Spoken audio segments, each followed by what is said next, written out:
નમસ્કાર દર્શક મિત્રો, આપ જોઈ રહ્યા છો 24 ન્યૂઝ ગુજરાત, જ્યાં સમાચાર છે સત્યના પક્ષે અને જનતાના માટેની લડત છે નિરંતર. ગુજરાતના દરેક ખૂણામાંથી લોકલથી લઈને નેશનલ સુધી દરેક ઘટના, દરેક હકીકત સૌથી પહેલા અને સૌથી સાચી રીતે ફક્ત અહીં. હું છું અર્પિતા પટેલ. ચાલો શરૂ કરીએ આજના મુખ્ય સમાચાર. 24 ન્યૂઝ ગુજરાતના અહેવાલની તાત્કાલિક અસર. સોનગઢ નગરપાલિકા હરકતમાં. ગાંધી બાપુ પ્રતિમા પાસેના ખાડા પુરાયા.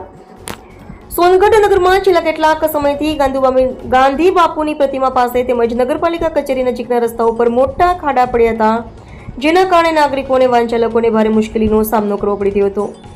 આ મુદ્દો 24 ન્યૂઝ ગુજરાત દ્વારા ધારદાર રીતે પ્રસારિત કર્યા બાદ વડોદરા નગરપાલિકા તંત્ર હરકતમાં આવ્યું છે. ચીફ ઓફિસર શ્રી વનાર સાહેબના માર્ગદર્શન હેઠળ નગરપાલિકાની ટીમે તાત્કાલિક સ્થળ પર પહોંચી ખાડાઓ પૂરવાના કામ હાથ ધર્યા.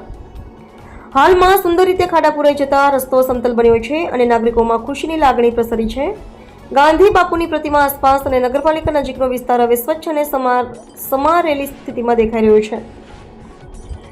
નગરજનો દ્વારા નગરપાલિકાની કામગીરીની પ્રશંસા કરવામાં આવી છે. 24 ન્યૂઝ ગુજરાતે લોકોની વેદના બતાવી અને તંત્રે તરત જ કાર્યવાહી કરી. આ જ છે સચ્ચી પત્રકારિતા, એવો પ્રતિભાવ નાગરિકોએ આપ્યો. 24 ન્યૂઝ ગુજરાત આવા લોકહિતના મુદ્દાઓ ઉઠાવતું રહેશે અને લોકોની અવાજ બનતું રહેશે. રિપોર્ટર હાર્દિક જોશી, સોનગઢ.